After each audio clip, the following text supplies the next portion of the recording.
Yo, welcome back, ladies and gentlemen, to the latest edition of the Woke Bros. Of course, I'm your host, Big Wos AKA Wosny Lambre. And man, we got a doozy for you guys, man. These Trump cabinet picks have come through fast and furious, and they've been quite something. Not gonna lie, a pretty decent amount of surprises here. Some of these picks, like let's get this out the way. I don't know that any of these people are going to be quote unquote good in terms of what I or you might like to see out of, say, a foreign policy or a DOJ. But there's certainly off of the beaten path some of these picks. He's shocking a lot of people, and and I think that's the funny thing about this. It's like people are dumbfounded by what Trump's appeal could possibly be. How could anybody possibly think this is a good idea? And I think these picks are an example of what people are drawn to. Again, I don't think these people are going to do a great job in terms of what I or you might want to see out of, a national a security chief or whatever, right? Or director of intelligence or whatever they got Tulsi Gabbard doing. Like, I don't know that she's gonna be great in terms of how we might view what great would be in that job. But he announces these picks and immediately mainstream media, Washington insider types are in a tizzy. Like, this is not generally what people would do. Again, ultimately, do I think these people are going to get in the job and shake things up and drain the swamp and all of that shit? No. But surface level, if like Trump promised to his people that he's going to shake up the established order, and he's putting these strange picks in powerful positions. Again, not saying that these people are going to get in there and do anything completely different from what could be expected from the normal Republican administration. However, like if you're just a quote unquote low information voting, you see New York Times is like, oh my God, this could be so dangerous, or Politico, or any of these Vanity Fair. Jesus Christ, Vanity Fair. I just got an email from them, and they said brick shittingly scary. The cabinet picks, like, if you go on your local right media, whatever, Pod Bros or whatever, and they just do a rundown of what these mainstream outlets are saying about the Trump picks, it does make it look like he's doing something different. It does make it seem like he promised to go in there and shake stuff up, and he's rattling the cages. He's a bull in a china shop. And I think a lot of his voters are happy about that. I don't, I see Tulsi Gabbard in what's the freaking job they named her? What is this freaking job? She will be US intelligence chief, which again, like, at first it was reported that she was going to be heading the CIA, which I was like, whoa, that's legitimately, wow. That's scary for her, honestly, because she's not of that world. And those people are so insular, and allegedly they've gotten folks killed before who wasn't down with their program. But it comes out that she's the chief of U.S. intelligence, which ostensibly is supposed to oversee shit like CIA, but like everybody knows, the CIA is unaccountable to anybody. We don't even know what their freaking budget is. We don't know how much money, how much taxpayer money goes into the CIA, much less some level of oversight in some other bureaucracy as far as telling them what to do. But again, like Tulsi, like, that's legitimately different. She's taking a different tone on shit like Ukraine. She used to have a different tone on Israel and the conventional Washington orthodoxy on that. But like, she's different on Ukraine. She's different on shit like, the war in Syria and stuff like that. She's part of this quote unquote new right movement, this allegedly America first, like, less interventionist movement that's supposedly happening on the right. If you ask me, do I believe any of the lip service? No. I think once you get in power, these freaking deep state people get their hooks into your administration. They actually know how to turn the levers of power. They know, you know what I mean, what information to keep from you, what to tell you to scare the shit out of you, how to leak to the press to make you look like you don't know what you're doing, how to leak to make it look like you're dangerous. Like, these motherfuckers, man, they have this shit so sewn up. And every administration, at best, they're in there for 8 years. And you're dealing with operators who've been there for 20, 25 in often cases, right? And that's why, like, it's called the deep state. And, like, I bring all of this up because, again, I just want to show you guys, like, yes, these picks seem on their face like, holy shit, Trump is shaking stuff up. I'm dubious as to how different this thing is going to go. And I think first and foremost, and we can get to Tulsi Gabbard, but the Marco Rubio shit was interesting because that was one of the first picks. They picked Marco Rubio to be Secretary of State, a legitimately influential position. Marco Rubio, everybody freaking knows he's a neocon. The George Bush, Ronald Reagan sort of style of Republican who never seen a foreign intervention they didn't like, never seen a regime change operation they didn't like. Adventures abroad are their favorite thing to do. They want to go to war with Iran. They want to go to war with China. They want to invade Cuba. Like, bro, these literally, there's not a single war abroad that they are not in favor of figuring out how to get the U.S. involved in, right? Like, that's the wing of the Republican Party that Marco Rubio comes from, the neocons, the neoconservatives. And yeah, like, Trump announced it, like, it gets leaked that it's going to be Rubio, and he doesn't formally announce it for a little while. Like, the freaking MAGA diehards who actually believed in this America of, like, the true MAGA believers, like, who, if you ask them again, like, I'm not here to get into racism, blah, blah, blah, sexism, misogyny. I'm not talking about that. Well, how a lot of people might paint, some of these MAGA people. I'm not saying you're wrong or right. I'm just talking about these motherfuckers who, on the quote unquote new right, who call themselves some of the most hardcore, diehard, dyed in the wolf Trump people. Why they say they like Trump? Because a lot of his rhetoric is anti-war, is anti-intervention. America, stay the hell out of it. Stop bogging us down in forever wars, spending all of this freaking money on wars abroad, all of this freaking wealth transfer to the board of Raytheon and all these other freaking military industrial complex companies. That's what they would tell you. The freaking, what's his name? Tucker Carlson. He's big on this anti-interventionist. He hates the Ukraine war, right? He thinks we should get the hell up out of there. He hates the Israel, the arming and the constant and unlimited funding of Israel's war in Gaza and now Lebanon and potentially Iran. Don Jr., he's another big one that's against this. JD Vance, part of, shouts to Ken Klippenstein in his leaked JD Vance dossier. One of the things that was quote unquote a mark against JD Vance was that he was against, the neocon inclination to just want to wage wars everywhere abroad. And look, these people have like a few years now. Tulsi Gabbard, same thing, of a bit of a track record of paying this stuff lip service. Now, from 2017 to 2021, did Donald Trump get us out of a single war that we were a part of abroad? No. But, some people will say, like, and he said on the campaign trail, Ukraine would have never happened, none of us. Oh, Bibi's got to end it. We got to bring the war in Gaza to an end, blah, blah, blah. He's paid a lot of lip service to this. I personally don't think he's going to do any, like, I think a lot of people think Ukraine will be much different. I personally don't see it. I don't think so.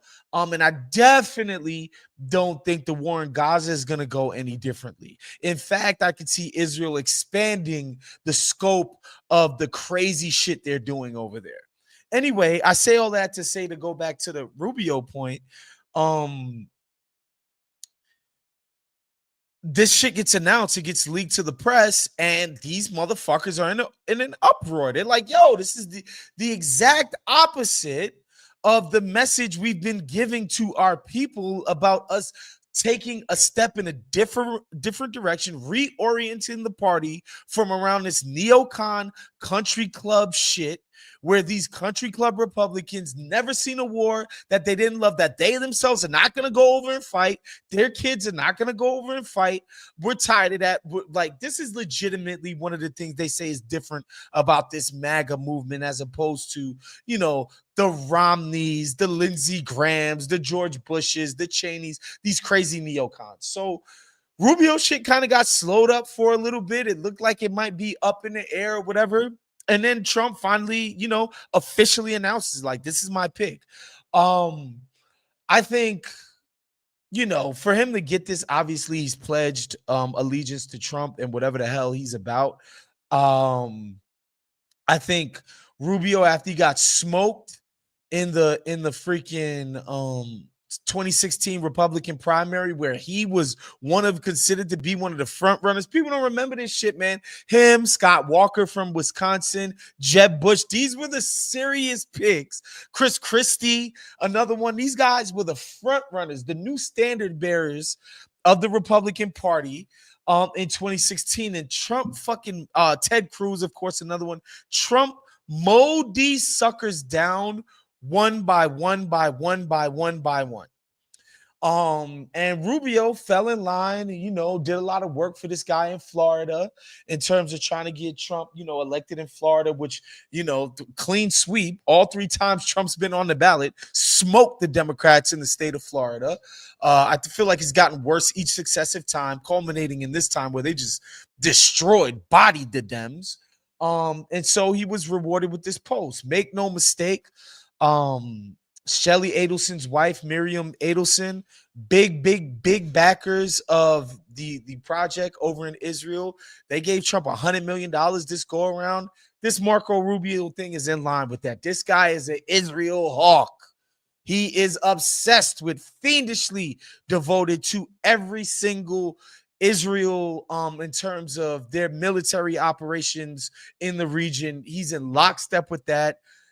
He's all about that. Shouts to my man Danny Bessner over at American Prestige Podcast.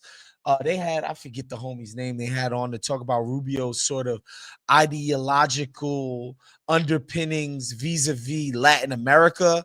If I was in Latin America right now, I would be like, holy shit, like, this is something to watch, because obviously he comes from these Cuban exile people from Miami. Like, these people are deranged, foaming at the mouth when it comes to the Castro regime. Like, these people have hate in their blood for that regime. They want to see that thing crumble.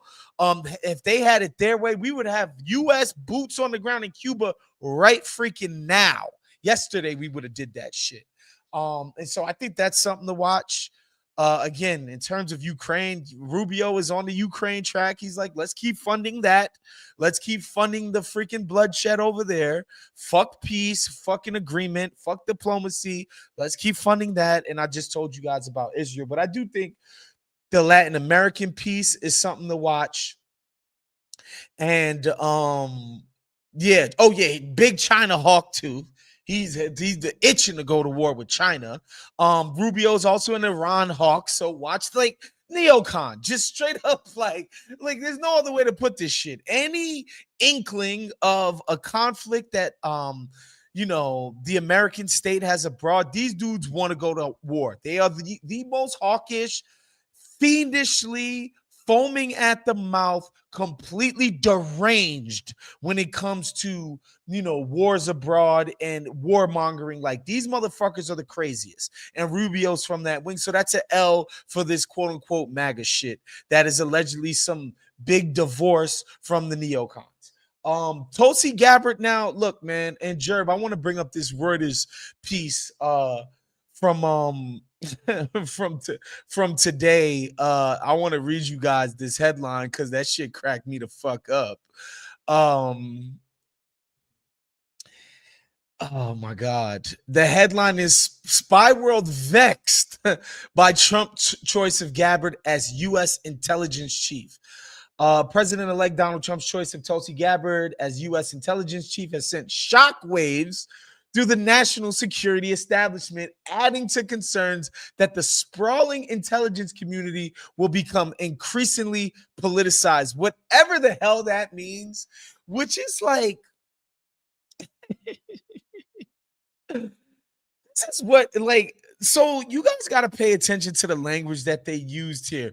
What the fuck does increasingly politicized means? You know what that means? That means no matter who's in office, Democrat, Republican, populist, corporatist, Wall Street, freaking sugar daddy, all of that, no matter the type of politician that gets in there, the freaking deep state, the quote unquote intelligence community, the spooks, these people do whatever the hell they want. They dictate the terms to whoever's in office. So all that means to me, and again, I'm not saying that this is right or this is wrong, but there is a uniparty, as some people might call it, Washington consensus on how these people do their business. And that language increasingly politicized, what that would mean is that they might have to do things that Donald Trump and his ilk might want.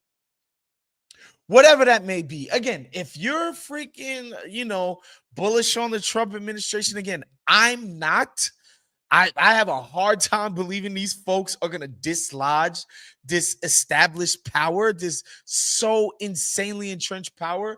That's what that tell is. Like, Reuters is like, it's just hilarious how they position these stories in the press. Instead of saying like, yo, Donald Trump might actually dictate terms to us, they say increasingly politicized. Because again, this is what it means to be apolitical in the deep state, is that no matter who's in charge, the fucking agenda doesn't change. That's what depoliticized means. That's what it means. If Donald Trump actually articulated a vision, it would go against how they normally go. Like, hilarious. And that's what they're up in arms about.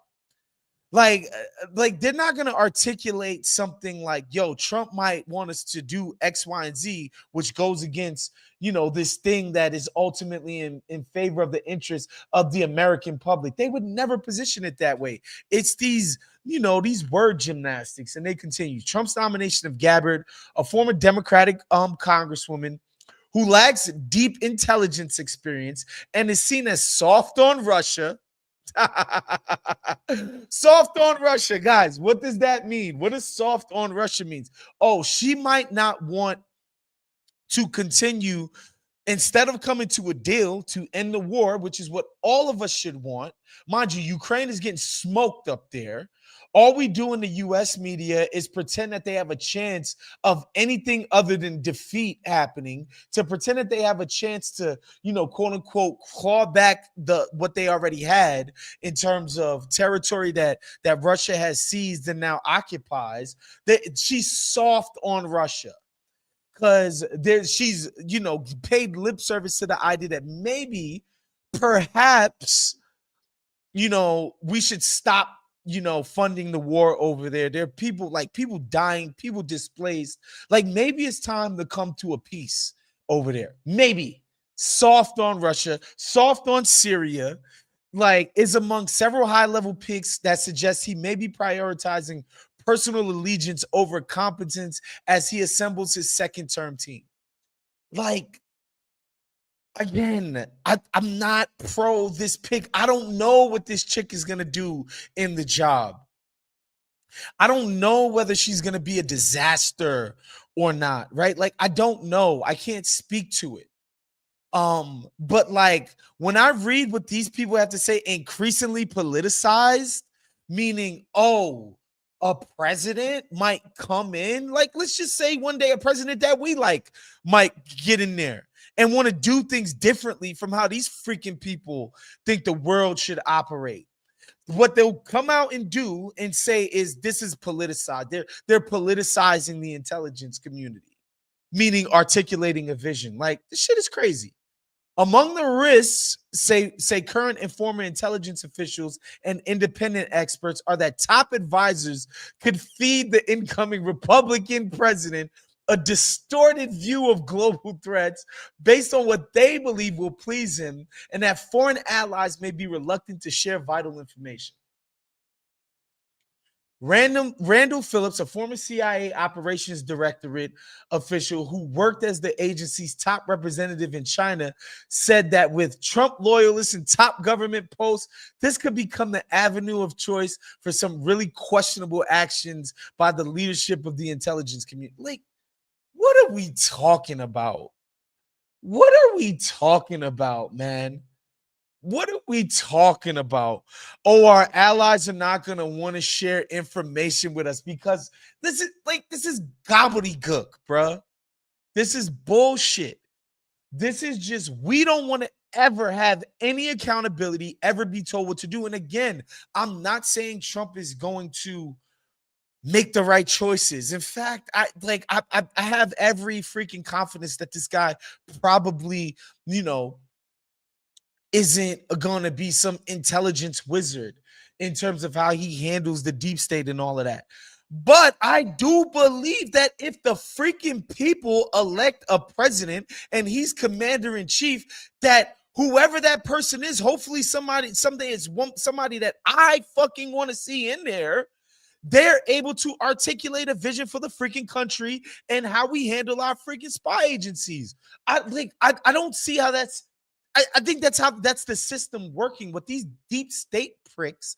And Jerv, you could take this off the screen. What they will have you believe is that just the idea, just the notion that somebody would come in here and tell these folks like, yo, you guys are used to doing it one way, we want to go in a different direction. That is just absurd to them. Like that shit's laughable to me. Right. But again, like if you're not attuned, if you're not used to sort of reading through, if you're not used to sort of reading in between the lines of how these folks talk to their chosen sort of sock puppets in the media, like you might read that and be like, damn, like, man, maybe we don't want the intelligence beauty to be politicized. Like politicized just means this guy belongs to a party. Usually the parties let us do what we want, no matter which party it is. This guy might try to get out of line with that. That's politicizing it. What the hell? You're playing politics. You want an election. You get to do what you want. You're playing politics with our spy agency. It's nuts. Another Trump cabinet pick. I'm not gonna lie. This shit cracked me the hell up. Put it up on the screen for me, please, Jerv. Matt Gaetz.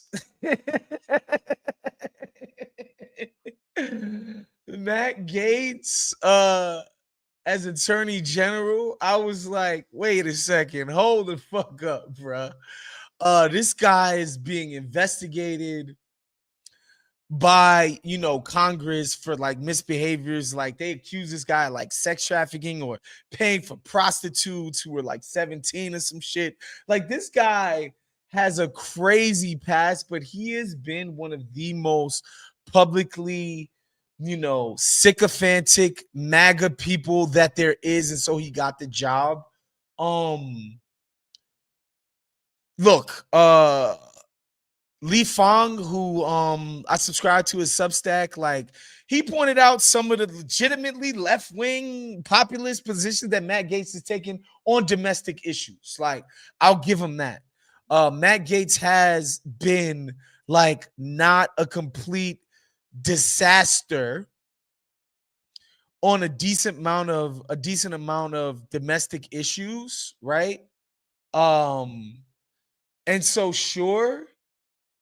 But the idea that I think this dude is gonna be excellent, no. And what does it even mean to be in Trump's DOJ? Like, what kind of cases is this guy gonna be trying to prosecute? I don't know. I have an idea it's gonna be stupid and potentially pretty dangerous, but like, this is probably easily the most hilarious person he could have chosen as agent. This is nuts. This is completely nuts. Um, he's he's had a lot, and yeah, it's crazy because he has to be confirmed by the Senate, and he's beefed with so many of these, establishment GOP figures, and yeah, Politico just rounds some of these up. Mitch McConnell, he beefed with him on social media, saying he's depriving Trump of recess appointments to his cabinet during his first administration, calling it an open act of hostility. John Cornyn, he is attacked for being too much like Mitch McConnell. Like the list goes on, man. When he was leading the charge of tarring and feathering Kevin McCarthy in his his bid to become Speaker of the House, and then his short stint as actually in that office. He was part of the freaking, the petulant Republicans in the House that were just smoking that fool. Like this guy, he's made, enemies within the party. Like it's interesting with Matt Gaetz and Marjorie Taylor Greens and those folks in the GOP, because like they actually wield some level of power up there. And Jerv, you could take it off the screen in a way that, people like Rashida Tlaib and AOC just don't. Like these motherfuckers get in line. They're in lockstep with everything Pelosi in them and now Hawk Jeffries in them believe in. But like this freaking renegade faction, these MAGA Republican types, like they brought the establishment to heel. They got concessions out of the people that normally ran the party with an iron fist. It's kind of interesting how the GOP works in that way. Like, look, I think all of their politics, 90% of it is garbage, obviously.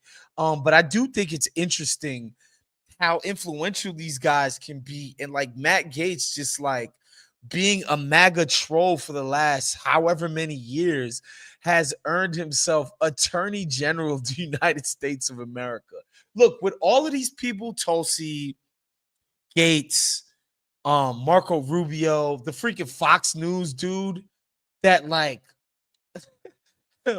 what's his name? Pete Hegseth, who's just like complete just Israel, like messianic, like straight up obsessed with Israel. To make this dude, defense secretary is wild. Like again, and these people, they might be in the job for 6 months. Trump was firing motherfuckers left and right. That first administration, like who knows how long Rubio lasts in there? Who knows how long Tulsi Gabbard lasts in there? Who knows how long this dude lasts in defense secretary? But I do know it's definitely signaled to the people that love whatever the fuck it is Donald Trump does, that this guy is doing shit differently than the standard Republican. And I'm sorry, like I hate to give him the props for that. Again, I don't know that these people are going to do a great job again. If I had to bet, they're not. But like you can't argue that this is not what, say, a Mitt Romney, how he would be handling his cabinet. It's just not. God forbid a Jeb Bush or, one of these regular run-of-the-mill country club, waspy ass Republicans, prep school Republicans, parents got here on the Mayflower ass Republicans. They would not be doing this. Like I gotta give it to y'all straight. Like when these people say Donald Trump is in there to shake it up, like this is a bit of a shakeup. I hate to admit it. Like he's shaking shit up. Like how this ends up after, I can't speak to it. I don't know. Only time will tell. I will not sit up here and give you, some crazy prediction as to how this all goes. But yeah, it's been a wild weekend watching, especially the freaking, the courtier press in DC, man. Like these insiders, They are definitely like, yo, what the hell? Every one of my people that I talk to, my deep state sources, my people, my Pentagon sources, my DOJ sources, like they're like, what in the fuck is happening? And if you wanted to argue with MAGA people that Trump is just like every other politician, it's hard to be making that argument at this moment. That doesn't mean that things can't change. Anyway, folks, that was our show for today, man. Make sure you subscribe to the YouTube page. Make sure you're hitting that notification bell, hitting the like button. Make sure you become a Patreon, patreon.com/count the ding. Shouts to my man John Gervais on the ones and threes, keeping the trains running on time, man. We will see you guys next week. Peace out.